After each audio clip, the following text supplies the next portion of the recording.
Muy buenas tardes a todos y todas. En este cálido día vamos a dar inicio a la tercera edición de EDUSAN 2024 Hídricamente Responsables, evento organizado por el Ministerio de Vivienda, Construcción y Saneamiento a través del organismo técnico de la Administración de los Servicios de Saneamiento OTAS. Este es un evento pionero que destaca y reconoce las iniciativas que promueven el cuidado y la valoración de los servicios de agua potable y saneamiento en tiempos de cambio climático. Esta tarde podremos aprender más acerca de la importante labor que cumplen las empresas prestadoras de estos servicios básicos, conocidas como EPS, precisamente en el contexto de estrés y déficit hídricos que vive nuestro país. Para ello contaremos con una importante exposición seguida de un panel que reunirá a expertos del sector agua y saneamiento. Esta tercera edición de EDUSAN 2024 Hídricamente Responsables tiene como objetivo poner en agenda nacional la importancia de valorar los servicios de agua potable y saneamiento, promoviendo una cultura de uso responsable y solidario del recurso. Además, busca impulsar la concientización sobre los impactos del cambio climático en la prestación de los servicios, considerando que enfrentar el estrés y el déficit hídricos requiere un compromiso y un trabajo coordinado entre el sector público, el sector privado y la sociedad civil. Esta articulación será esencial para construir un futuro en el que las buenas prácticas de uso de los recursos hídricos sea un valor compartido por todos. Y continuamos con la tercera edición de este importante evento. Vamos a dar inicio a la ponencia La prestación de los servicios de agua potable y saneamiento, transformando los desafíos del estrés y déficit hídricos en oportunidades, a cargo del oficial nacional de influencia de Water for People y asesor en políticas públicas sanitarias y ambientales de organismos internacionales, señor Javier Hernández Campanella, a quien invitamos a subir al escenario con fuertes aplausos. Como ya lo mencionamos, el señor Javier Hernández Campanella es oficial nacional de influencia y asesor en políticas públicas sanitarias y ambientales para organismos internacionales. Es ingeniero sanitario de la Universidad Nacional de Ingeniería y tiene una maestría en gestión ambiental y políticas de la Universidad de Carolina del Norte de Chapel Hill. Ex miembro del directorio de CEAPAL y expresidente del Consejo Directivo del OTAS. El señor Hernández ha sido reconocido por 2 presidentes latinoamericanos por su participación en la atención de emergencias y desastres. Adelante, señor Hernández.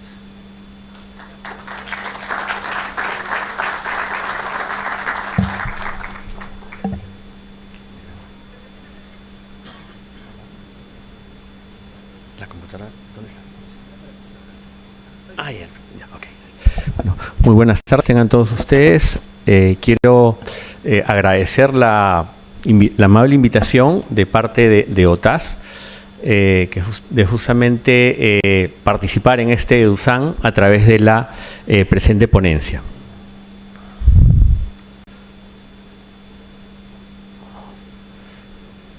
Perfecto. Okay. Bueno, en el caso de esta ponencia la he estructurado en base a tres elementos. Primero es a qué se enfrentan los prestadores de saneamiento en un contexto en el cual cada vez los pronósticos son menos favorables, ¿no? Cada vez tenemos mayores dificultades en cuanto a la disponibilidad de las fuentes o en cuanto a la calidad que éstas traen, ¿no? Como fuente de abastecimiento, ¿no? Entonces, eso obviamente genera una serie de desafíos y a qué es lo que se están enfrentando. Después, brevemente, cómo es que el marco legal, en donde el día sábado pues, ha salido publicado el reglamento de la ley de servicio universal y hoy día ha sido publicado el reglamento de la Ley de Acceso Universal, en donde en el primer caso, pues creo que más allá de el mandato y de las competencias o de las funciones que se están precisando, hay una oportunidad interesante, sobre todo por esta nueva mirada que se le da a la prestación, y en donde el otro más bien, la Ley de Acceso Universal está generando tal vez algunas tareas adicionales, ¿no? En este afán muy valioso que tiene el sector de justamente poder llegar a la población que aún no cuenta con el servicio, pero de una forma más rápida, ¿no? Y finalmente, algunos ejemplos de qué es lo que desde el lado del prestador de servicios se puede hacer, qué es lo que se está haciendo en otras partes del mundo y que finalmente también acá en el Perú ya se está impulsando. Bueno, ustedes saben mejor que yo qué es lo que se están enfrentando. Este es un mapa de una proyección del CENAMI, del Servicio Nacional de Meteorología e Hidrología, de cuál es la probabilidad de ocurrencia de déficit de caudales en fuentes superficiales en enero del 2025. O sea, en realidad ya está pasando, y si vemos la lámina, lo que evidenciamos es de que se van a mantener determinadas condiciones, sobre todo en costa norte y en Sierra Sur, de déficit hídrico. Es decir, menos lluvias de las esperadas, menor disponibilidad de agua en la fuente, y que conlleva una serie de problemas, ¿no? Y estamos hablando del 75%, de más del 75% de probabilidad de que esto se mantenga. Es decir, estamos frente a un déficit hídrico que se va a mantener en las próximas semanas. Entonces, ¿qué debemos hacer frente a ello? Y estas condiciones, ¿qué implican? Por un lado, obviamente, una afectación a la producción agrícola, ¿no? Alrededor de 180.000 hectáreas van a verse afectadas. Por otro lado, hay 16 centrales hidroeléctricas que seguramente van a reducir su capacidad de producción de energía, pero no olvidemos que en la energía, a diferencia de en el agua, hay mucha mayor infraestructura redundante. Si por A o B la hidroeléctrica pues no puede generar no tiene la misma capacidad de generación, sencillamente va a entrar otra fuente alterna o va a ser complementada. A otros costos, seguramente, pero es mejor tener algo a un precio mayor que no tenerlo. Y lo más grave, obviamente, que atañe directamente al sector, es que 39 empresas prestadoras de servicios van a verse afectadas. De hecho, ya se están viendo afectadas. En la lámina anterior estaba el reservorio de Povechos en Sullana, Piura, en donde justamente sabemos pues que como consecuencia del estrés y del déficit hídrico, hoy en día se están paliando de alguna forma el suministro de agua, ¿no? Con otras formas de abastecimiento, ¿no? Y 39 EPS, y no olvidemos también que en el ámbito urbano están las EPS, pero en el ámbito rural están las organizaciones comunales. Hace unas semanas hemos estado en Cajamarca y uno asume que la población, cuando ya tiene un servicio, pues tiene agua, o cuando tiene infraestructura, pero lo cierto es que varios meses de sequía que conllevan a que la gente o tenga el agua unas pocas horas al día, se tiene que racionar, o sencillamente sale con su balde a buscar alguna fuente que no reúne las condiciones, ¿no? Pero sin agua no podemos vivir, entonces tenemos que buscarla más allá de la calidad, de la buena o mala calidad que ésta tenga, ¿no? Entonces el escenario no es muy promisorio hacia las siguientes semanas. Y bueno, ustedes mejor que ellos saben qué es lo que tienen que hacer para empezar a reducir la continuidad, ¿no? O reducir la distribución afectando la continuidad, recurrir a fuentes alternativas. Lima tiene, bueno, además de las fuentes superficiales, tiene los pozos, alrededor de 450 pozos más o menos, que obviamente entran a funcionar en época cuando la fuente superficial, o mejor dicho, cuando las lagunas, en las partes altas, si mal no me equivoco, los 280 millones de metros cúbicos no llegan a cubrirse, ¿no? Que es lo que nos permite tener agua en el caso de Lima en la mayor parte del año.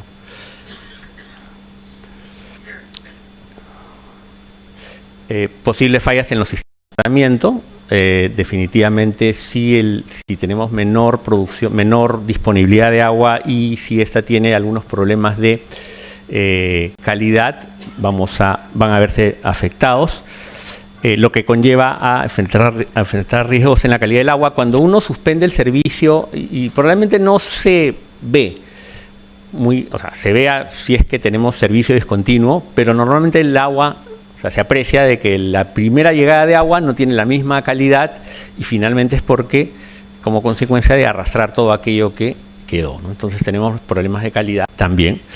Y todo este conjunto de todas estas consecuencias pues generan todo un malestar social y la pérdida de credibilidad y finalmente pueden afectar la recaudación. De hecho van a afectar la recaudación. Entonces son problemas con los cuales están lidiando y tenemos que ver cómo es que podemos adelantarnos un poco a ello, ¿no? Y bueno, de hecho una de las fuentes alternativas, no fuentes, sino tal vez una distribución por camión de cisterna ayuda a paliar en algo, ¿no?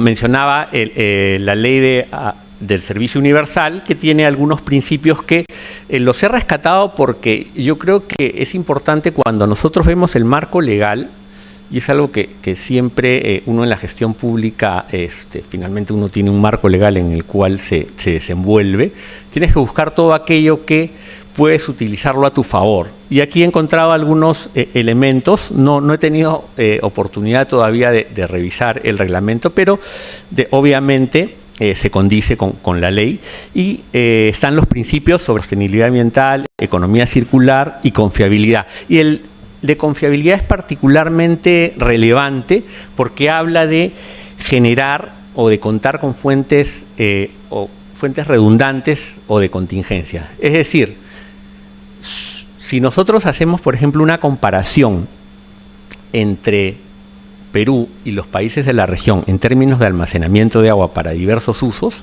pasa lo que dice arriba de la lámina. Tenemos una capacidad de almacenamiento 10 veces menor a los países de la región. O sea, eso no significa que inmediatamente que vamos a hacer represas. No necesariamente. Porque esa sería tal vez una salida para el tema de agricultura o una salida también que tampoco toma poco tiempo, ¿no? Pero sí es importante tener en cuenta este contexto, porque ese es el contexto en el cual tienen que desenvolverse. Tenemos que desenvolvernos, ¿no? Y y también el artículo 26 en términos de gestión ambiental, que incluye los planes de adaptación y mitigación como insumo del PMO. ¿Por qué lo señalo? Porque dentro de los planes de mitigación y adaptación están todas aquellas medidas que tienen que ver con hacer más eficiente el uso del agua, que tienen que ver con sectorización, con micromedición, con reducción de agua no facturada, con reutilización.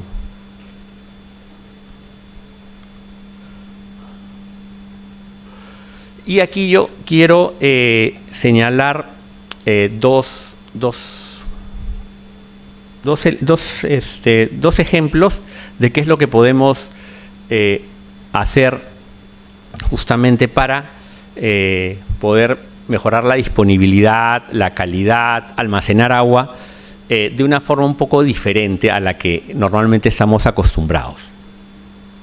Y una de ellas es la recarga de acuíferos, que normalmente nosotros cuando busquemos recarga de acuíferos vamos a buscar gestión o recarga gestionada de acuíferos, ¿no? Y si vemos en la bibliografía vamos a buscar por sus términos en inglés MAR. ¿Por qué digo que por sus términos en inglés MAR?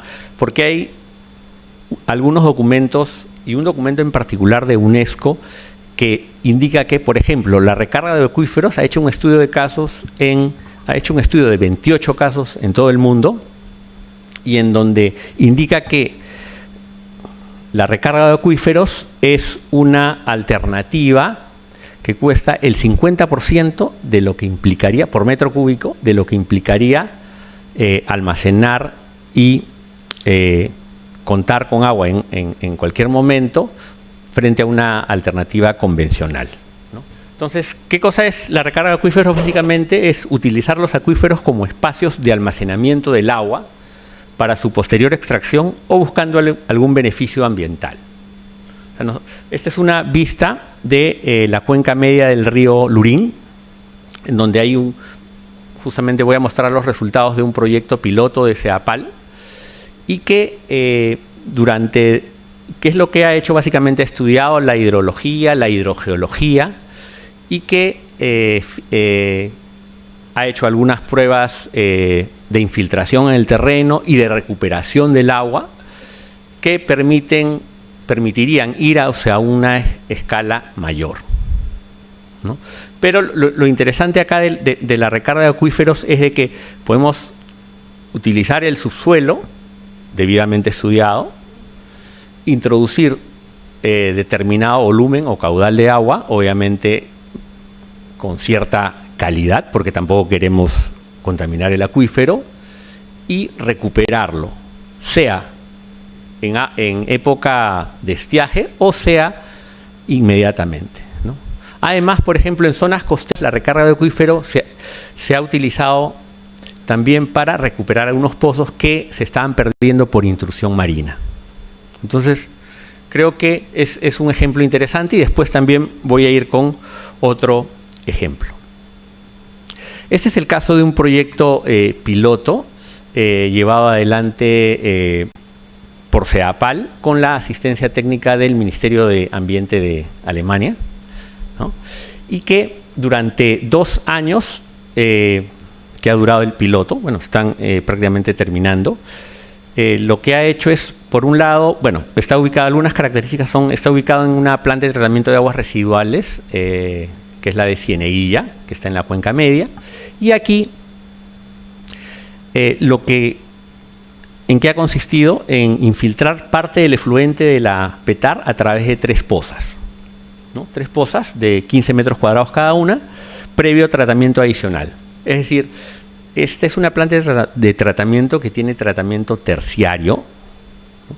Pero, digamos, parte del efluente le ha hecho un tratamiento adicional, si no me equivoco es ósmosis, si mal no recuerdo, pero se puede acceder a la información, y para infiltrarlos en estas pozas, que son como las que están acá, señaladas, digamos, como la primera en la figura, la del lado izquierdo, para luego monitorear el comportamiento del acuífero mediante 4 piezómetros, ¿no? Es decir, la calidad del acuífero, cómo se modifica después de esta, digamos, infiltración de agua residual tratada, y el nivel, ¿no? Entonces, en estricto hay 3 formas de infiltrar agua en el terreno. Una es mediante una poza de infiltración, como es en el caso del proyecto piloto en Cieneguilla. Otra es a través de una inyección en la zona badosa, que en realidad es la zona previa al acuífero. Y otra es directamente a través de un pozo de inyección directa, en donde obviamente tendríamos que tener mucho más cuidado, que finalmente el terreno funciona con un filtro natural.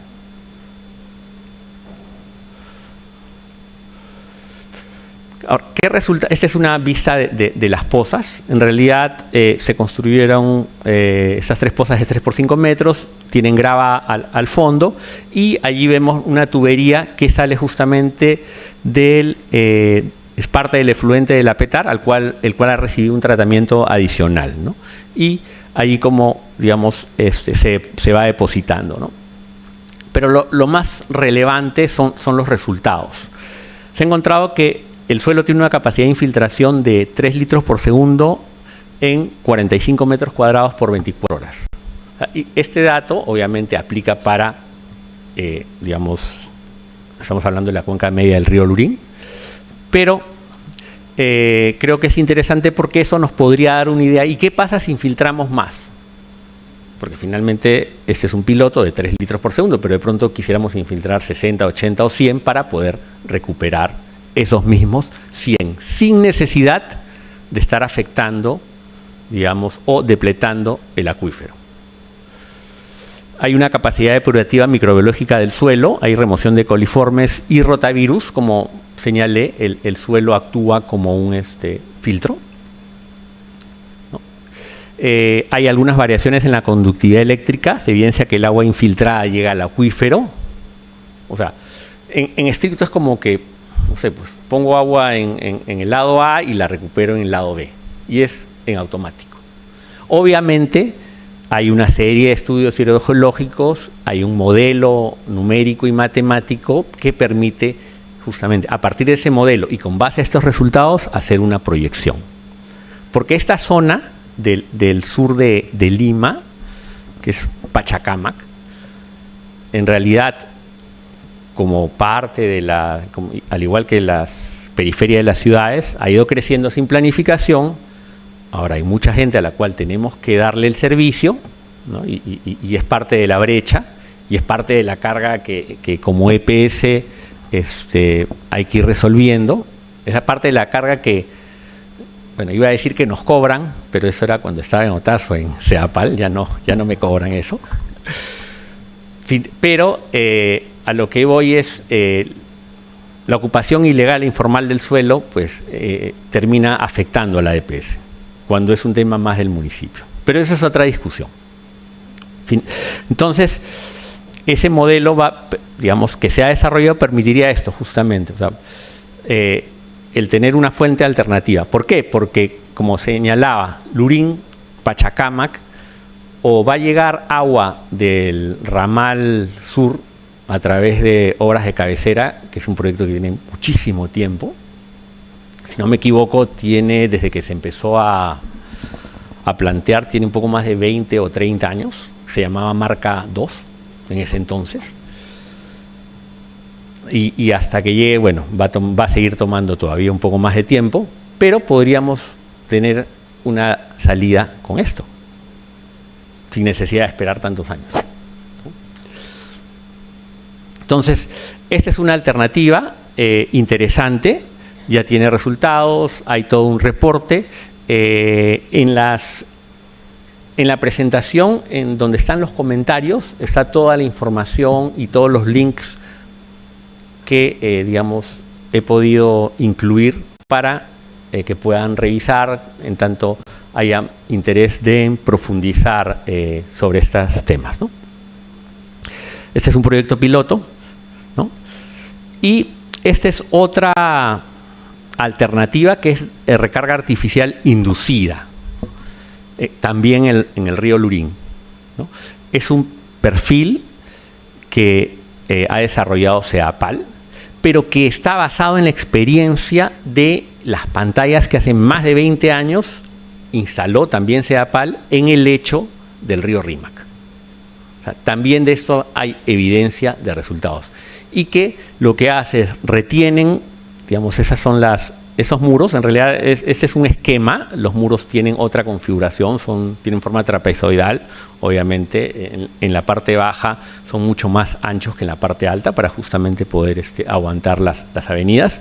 Y lo que hace es, al poner estos muros, digamos, el flujo se hace más lento, se levanta a la altura de agua y eso hace que haya una mayor infiltración, ¿no? Este proyecto, que se encuentra a nivel de perfil, de hecho tiene la experiencia de, como señalé, de las pantallas en el río Rímac, le llaman muros o pantallas en el caso del río Rímac, en donde ya obviamente han superado su periodo de diseño y van a entrar en un proceso de rehabilitación. Pero lo interesante acá es que son los datos, ¿no? Por ejemplo, estamos hablando de, a lo largo de 2 kilómetros, instalar 16 pantallas, más o menos separadas 100 metros cada una, y este proyecto tiene un costo de 79 millones de soles. Pero este costo, ¿qué es lo que incluye? Incluye, bueno, esa es su lista, prácticamente está en la zona urbana. Incluye la infraestructura para la recarga, es decir, las pantallas y un enrocado de protección, estamos hablando de un río. Incluye también todo lo que es el reaprovechamiento del agua, es decir, la perforación y equipamiento de 4 pozos, una cámara de carga para conducir el agua que se extraiga de los pozos y obviamente introducirlo a la red de distribución, y son pozos de 20 litros por segundo, o sea, no es poca cosa. Equipamiento hidráulico y eléctrico de las estaciones de bombeo, una línea de impulsión, conducción, rebose y purga, digamos, ¿no? Todos los elementos propios de un sistema de abastecimiento de agua. Y 2 estaciones hidrométricas justamente para poder monitorear y contar con información sobre el recurso. Ahora, ¿qué es lo que en general, después de, bueno, estaba alrededor de 30 años, casi 30 años en la administración pública y ya me retiré? En estricto, ¿qué es lo que, como gestores, porque ustedes son los gestores finalmente del suministro de agua, del saneamiento de las ciudades, hay un proceso permanente en el cual siempre tienen que, digamos, que nunca va a acabar y sobre el cual tienen que apoyarse, que es generación y gestión de información. Y ustedes saben qué información es la que es clave para gestionar una empresa. De hecho, la fuente es mi principal materia prima. Si la principal materia prima tiene que estar disponible y tiene que ser de determinada calidad. No voy a decir de buena calidad porque son fuentes superficiales, pero tenemos que conocerla, ¿no? Entonces, por eso es de que es necesario utilizar la tecnología para contar con esta información. Y tecnología hay, y bastante.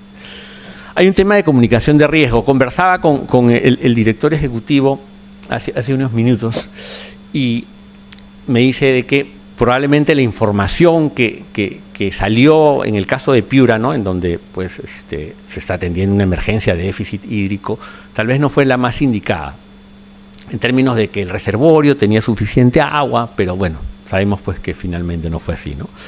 Entonces, y voy a hacer una anécdota.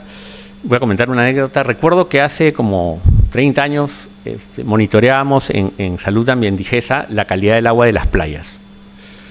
Y encontrábamos pues que el agua tenía contaminación. Ha ido mejorando, obviamente, porque el país el tema del manejo de las aguas residuales ha ido mejorando también. Pero en el caso de Lima, un montón de playas contaminadas, como Ministerio de Salud, ¿no? Y algunos decían, hay que ver cómo limpiamos las playas. No. O sea, la limpieza de las playas es un tema municipal. Finalmente los desagües no deben ir a la playa o debe haber un tratamiento previo antes si es que se va a usar un emisario submarino. Lo que nosotros tenemos que hacer es decir, esta playa tiene determinada calidad y alertar a la población de los riesgos que implican. Y ya la población decidirá si va o no va.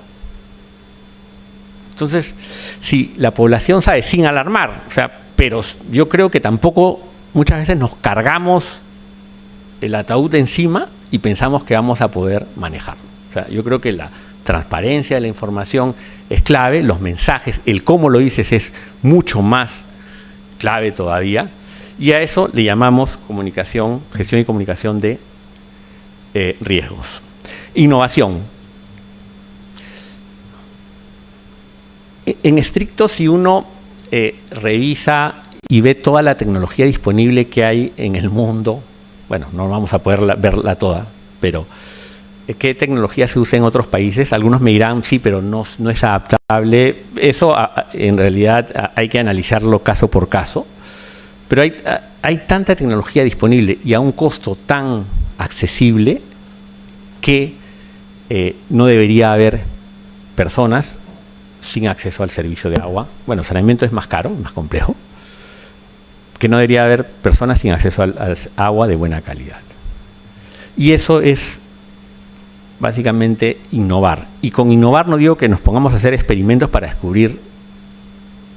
tratar de descubrir algo que necesitamos resolver o buscar una solución a algo que necesitamos resolver. Es básicamente buscar y ver qué cosa es adaptable, qué cosa funciona, qué cosa no funciona, ¿no? Hay ejemplos, hay varios ejemplos de innovación.